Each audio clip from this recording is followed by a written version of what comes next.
Ça y est, la Belgique va enfin voter une loi qui va permettre de rapatrier au Congo les restes humains. Je l'avais déjà dénoncé dans mes publications. Beaucoup d'autres que moi l'ont dénoncé aussi. Dans les musées, dans les bibliothèques de Belgique, il n'y a pas que des livres. Il y a aussi des ossements, des restes humains. Dans ces restes humains-là, vous avez ce qu'on appelle les trophées. Par exemple, tuer un roi africain qui a résisté à la colonisation et emporter sa tête comme trophée. Vous avez aussi des crânes des êtres humains qui ont été amenés ici parce qu'il y avait une science qui était en vogue à l'époque qui s'appelait la craniologie. Avec la craniologie, on va mesurer l'angle facial, on va mesurer le volume du cerveau et on va nourrir le racisme. Nourrir le racisme parce qu'ils vont dire, voilà, votre angle facial, il est comme ceci, autant de degrés, donc vous êtes dans telle catégorie. Votre angle facial est de tel volume, eh bien vous êtes dans telle catégorie. Et alors à ce moment-là, on prétendait qu'il y avait des gens plus intelligents que les autres, on prétendait qu'il y avait des gens plus humains que les autres, et alors on crée comme ça des sentiments de grandeur, des complexes de supériorité. Ces complexes de supériorité-là sont encore en cours aujourd'hui.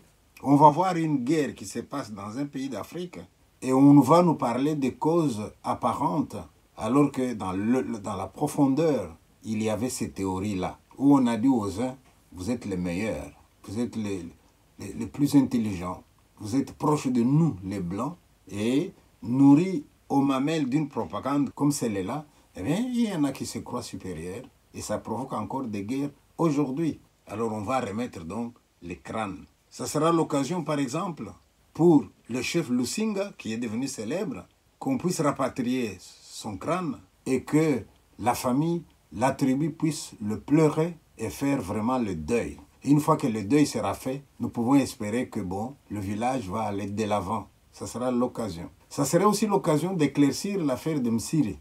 Msiri de Bayeke. Tout le monde est d'accord. J'ai entendu un témoignage d'un descendant de Msiri qui dit qu'on avait tranché la tête de Msiri. Et la tête, on l'a fait quoi de la tête? Souvent, quand ils coupaient la tête, ils mettaient dans du formol ou dans du pétrole et ils amenaient avec eux. Mais j'ai entendu aussi un blanc qui disait l'expédition qui a amené la tête de Msiri a eu tellement de problèmes sur le chemin de retour qu'ils se sont dit, est-ce que c'est pas cette tête qui nous fait des problèmes? Et ils l'auraient jetée. C'est l'occasion de fouiller l'histoire et de savoir qu'est-ce qui s'est vraiment passé. Voilà pour les décisions qui vont être prises, votées au Parlement ici en Europe. La restitution des ossements humains. Je ne suis pas expert en la matière, mais je salue quand même cette initiative parce que j'avais dénoncé ça dans mes publications. Mais au même moment où on nous annonce cette nouvelle pour laquelle nous pourrions nous réjouir de la restitution des ossements, il y a une autre nouvelle qui tombe, cette fois-ci de l'Angleterre. Enfin, le Rwanda a réussi. Le Rwanda va se prostituer. J'appelle prostituer le fait d'accepter de l'argent pour participer à une activité qui n'a rien de noble.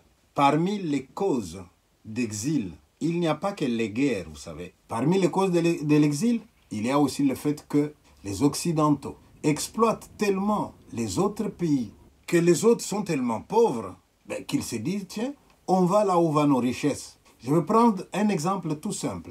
Vous prenez un pays comme le Sénégal, tous ces pays qui sont au bord de la mer. Quand les gens vont à la pêche, c'est une pêche artisanale. Mais il peut arriver que leur pays signe des accords avec les grands de ce monde, qui eux vont avec des gros bateaux, ils vont faire de la pêche industrielle. Et quand ils vont racler tout le fond marin, qu'est-ce qui reste là-dedans pour les locaux? Pas grand-chose. Et quand les gens qui vivaient de la pêche ne sauront plus attraper des poissons, eh bien, ils partent. Ce départ, je l'ai toujours comparé à quelqu'un qui marche le long de la rivière. La rivière est calme, mais vous prenez un caillou, vous jetez dedans. Eh bien, l'eau vous éclabousse. C'est aussi ça, l'immigration. Quand on regarde parmi les réfugiés aujourd'hui, vous allez voir des gens, on vous dit, ils viennent d'Afghanistan, d'accord. Ils viennent de l'Irak, d'accord. Ils viennent de la Libye, oui. Mais mes chers amis, soyons sérieux. Est-ce que ces gens seraient venus si on n'avait pas bombardé en Irak? Ces gens seraient venus si on n'avait pas tué Kadhafi? Ces gens seraient venus si on n'a pas fait ce qu'on a fait en Irak?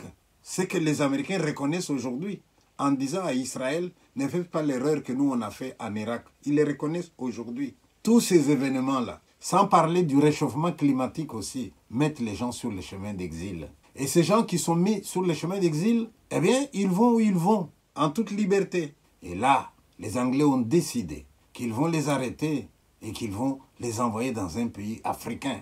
Et le pays africain va se charger de les envoyer dans leur pays respectif. Là où eux ne peuvent pas envoyer dans leur pays respectif. Ne l'oublions jamais, les Français l'avouent. Lorsqu'on a attrapé un clandestin, en France ou dans n'importe quel pays européen, et qu'on veut l'expulser, il faut l'autorisation du pays pour l'accueillir. Et les pays n'acceptent pas toujours d'accueillir les gens qu'on veut refouler chez eux. Mais les Rwandais, si, ils vont avoir de l'argent, oui. Et ils vont se charger de la sale besogne.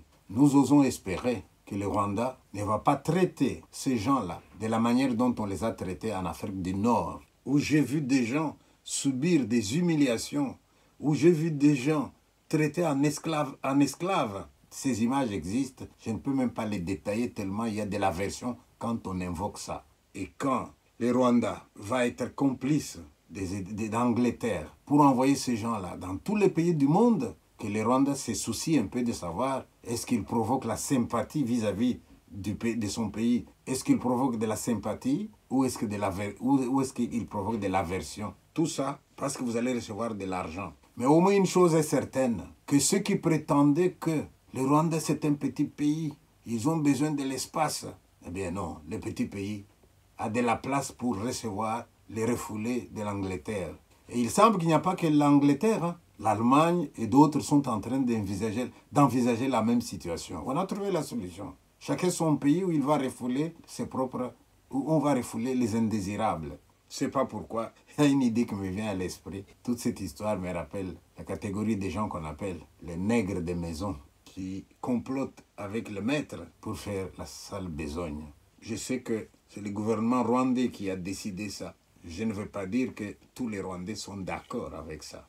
D'accord ou pas d'accord, le Rwanda a choisi son camp contre ses frères, contre l'humanité, contre ses frères et contre les autres citoyens du monde. Il est entré dans le camp des grands qui attrapent, qui lui envoient, qui le payent et lui se charge de la sale besogne. Vous avez chacun votre conscience, n'est-ce pas? À chacun sa conscience. Merci.